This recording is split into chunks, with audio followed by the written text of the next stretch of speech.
Welcome back to the Hit Squad. He's Jesse Finney. I'm Chad Range. This segment is brought to you by the Knuckle Junkies. You can always check us out. Hey, we want to know what you're saying, man. We want to know what your questions are. We like the questions.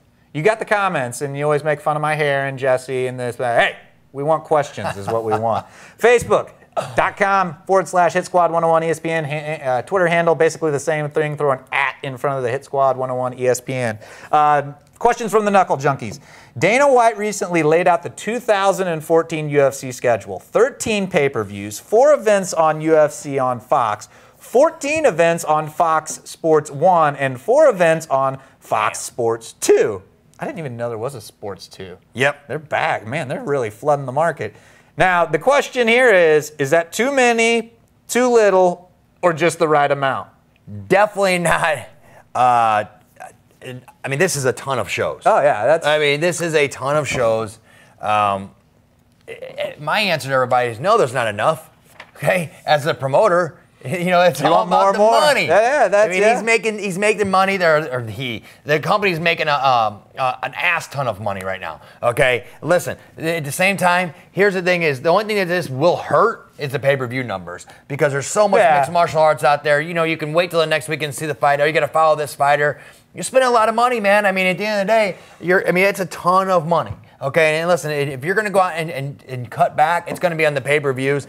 These free ones, they're making a ton of money off of Fox, okay? So listen, continue to do what you're doing until they lose a contract, which is, I think, another 8 years, 7 years.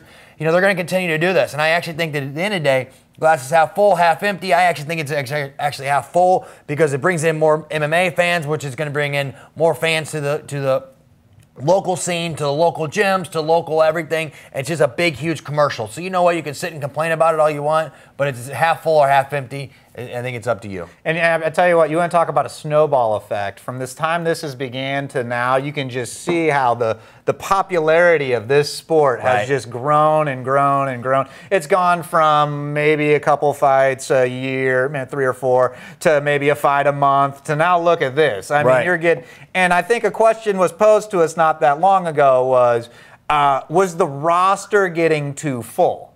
Obviously not. Right. You know what I mean? There's not going to be a purge. And I tell you what, it kind of sets up, I'm going back to the Bellator kind of tournament style. It's like these guys are now fighting to get on those pay-per-view cards. Right. They want the big names, and you got to go through these free on Fox, and you got to go on Fox 1, 2, and regular Fox, and however many Foxes there are. You fight on those, and that's kind of like your tournament.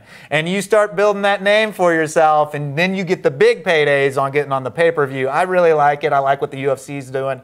Hey.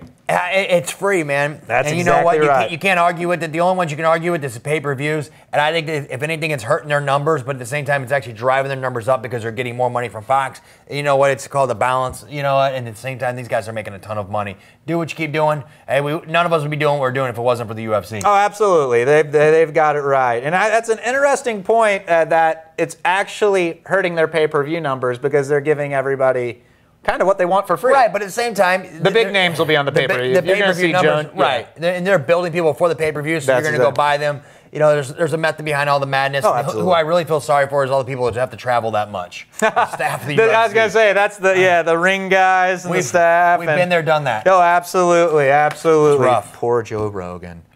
All right, and moving on, Resurrection Fighting Alliance. Now, Justin Lawrence. What impressed you most about his performance at the Resurrection Fighting Alliance? I tell you, he looked good, man. I mean, his striking, he didn't show it off enough, but at the same time, he actually went out there and he wrestled. And then the most impressive that I was with him is his ground and pound. His ground and pound looked great. I mean, huge improvement on his ground and pound. It looked really good. Hey, man, you got to remember something. You're fighting in the AAAs of basically the RFAs and everything else that's on Access to get to the big shows, okay? You got to play it safe. And, some people say, oh, he played it safe. And, you know what? You got to play it safe. You got to get your win. And he got his win. He looked great. He showed improvements where his weaknesses were in his jiu-jitsu and his ground and pound. And listen, you know what? I think it was a very smart game plan. I look forward to seeing Justin Lawrence in the UFC in 2014. And this is a guy who had a real taste of success, got I think, a knockout of the night. Right. And was that his UFC debut? I think it was, I think it was. Took home a huge payday. And then, ever since then, he found his way out of the UFC. Well, now he's crawling his way back. Right. And like you say, I don't fault him for playing it safe. Right. Anytime that gate closes, you always call it the puncher's chance. You right. go in there and get one landed upside your head, you're absolutely back to ground zero. And I want to bring something else up that wasn't a question here on this same card. If you watch this whole card, and it was E.J. Brooks fought on this card. Okay, listen. You want to talk about, we talked about earlier in the earlier segments about judging, and you like for these judges to come out and explain why they scored the way they did. E.J. Brooks' decision was absolutely one of the worst decisions I've ever seen in my life. Worst, Chandler or Brooks? Oh, absolutely, E.J. It was awful. I mean, it was embarrassing for the sport. It was completely utter embarrassment. And when people talk about judging hometown decisions, and I hate to hear that because I would think that people would actually judge the fight for the fight. This is one of the, I can't even explain the words that I really want to use here, man. You got to be kidding me, material. You got to be kidding me. That is, yes. It really was. And at the same time, did EJ go out and dominate and just destroy him? No, but he won every round. 10-9. It was a 30-27, and they came out with this score. It was an absolute utter embarrassment to mixed martial arts. Well, moving home and moving on closer to home, Cuba's Jake Collier scheduled to fight in the Shamrock Fighting Championships Invincible card in December at the River Casino. What are your thoughts on this 25-year-old as far as middleweight prospects coming out of the Midwest? I think he's a prospect. I look forward to seeing him on December 7th, but I also tell you I think that he is he's very well-rounded. He's not great at anything. He's a very well-rounded prospect. His jiu-jitsu is not the greatest. His striking is not the greatest. His wrestling is not the greatest. But I tell you what, he's really good at everything. And I think that he's actually a real threat in the 185 division. I think that he probably will find his way into the UFC. I think that with the talent that he has and the work ethic, he should be. And you know what? He's a big 185. So, I mean, he's a big 185. I think he can actually pull something off, and he can make a run at this. So hopefully we'll build him up in the Shamrock Fighting Championships and move on down the road. Is he on the radar for the UFC? Yeah, I think so. I think he's going to have to be. I mean, he had a pretty terrible loss against Kelvin Tiller. He beat Kelvin in the amateurs, and he lost him in the pros. So it was a major setback for him. There's no ifs, ands, buts about it. But I think that with the talent, and he's 25 years old, man. Yeah, I mean, he's young kid. So I mean, he can make a run at this. Maybe they submitted this before we got this, but the last question here from the Knuckle Junkies, always love the Knuckle Junkies questions too, is Michael Chandler the face of Bellator? Yes, he is still the face of Bellator. Still. His decision was absolute complete junk. He won rounds 1, he won round 2, and he won round 4. Okay, he lost round 3 and he lost round 5. Is he the face of it? Yes. Okay, Eddie Alvarez is the new champion right now, but obviously it's going to make for a great trilogy between those two. Is he the face of it? I sure the hell hope so. I mean, he's the best 155er in the world. Okay, yes, I did say that. He needs to keep his hands up more. I will say that as well. Okay, but he is the best 155er in the world. Okay, and he's out of High Ridge, Missouri. Oh, how about that? There you go. I like that a lot.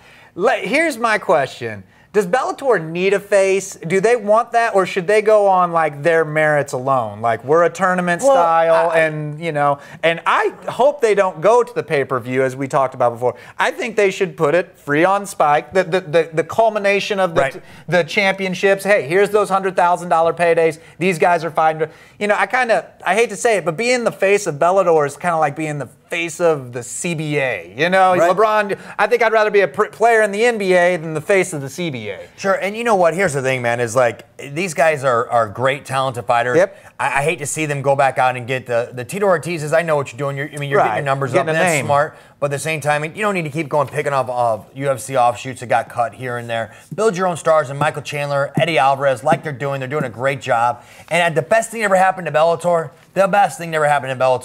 is that they ended up canceling their pay-per-view. I wouldn't have bought your pay-per-view, okay, to see Rampage. Now I watched it, and I watched Michael Chandler, Daniel Strauss, and Curran, all these guys. Now I'm becoming a way bigger fan because of it. I think they got it right. They did. I mean, it was just, luck will have it. Yeah, it's one of those crazy things that it actually might pan out well, better for him. You know more of the business side than I do. Still figuring it out. Yeah, what keeps like Michael Chandler from jumping to the UFC? Well, they signed him to a long-term contract. I mean, he's in a he can't. He's exclusive to their organization. So they got him locked in. Yeah, they just locked him back up to a long-term deal, and they played it smart, man. I mean, Bellator's got some tricky contracts. We'll leave it at that. Okay, and I mean, it's the fight game. It's all money driven, correct? So I mean, he's getting his what in payday. America isn't? Well, right. And as a fighter, why would someone, if they're getting ready to come out, they're a big name. Hey, we'll take Michael Chandler signed with him when he was 3-0. Right. I mean, yeah. Keep that in mind. He signed when he was really young. You know, it was a good opportunity for him. He made the right choice at the time, and he's became a superstar. You know, and I think had less 10, 11 fights now. And okay, well, I mean, to take a guy we were just talking about, Jake Collier. We'll say, you know, obviously UFC's he's on the radar. We'll say Bellator comes to him and says, hey, you know, I guess it's, you know, whatever they would offer, but we'll say the contracts are similar from what is being talked. What would you recommend? I mean, you obviously got to follow the UFC. I mean, just because it's proven track record. They've done well. You're going to get, you know, some decent sponsors out of it. You know, they're getting better numbers, so that means there's more viewership. So more viewership means more sponsors are going to want to see more impressions for themselves. It's a business, man. I guess let me flip that question a little bit. Say the UFC's offering less money than Bellator. Do you chase the money or do you chase the possibility? Well, it depends on how much less the money is. Yeah. I mean, you got to look at it like that. I mean, a lot of these guys think short term, man, instead of long term, and I think that's a question that that's a tough. You got to hire the right management. Yeah, that's gonna, make the right full behind business decisions, and you can make it with them. Oh, absolutely, absolutely. And I'm excited about Bellator. That's I'm just ready. I mean, I don't think we've touched much on Bellator. It's mostly been the UFC because, hey, that's the name recognition. Right. But like you said, after this weekend, I'm kind of scratching my head saying, man, they might have something. And here. Would you have bought that? No, absolutely not. So now all of a sudden you watch it. Now you became a fan. Right. And I think, man, I hope next year in November I get to watch the culmination of the Bellator tournament. For free. Yeah, for free would be the main part. All right, we want to hear from you, of course, on any of these topics from the Knuckle Junkies or anything MMA. Facebook.com/HitSquad101ESPN. Twitter handle @HitSquad101ESPN. Coming up next, we're going to tackle the local scene. What's happening with the Shamrock Fighting Championships? Coming up next on 101 Sports.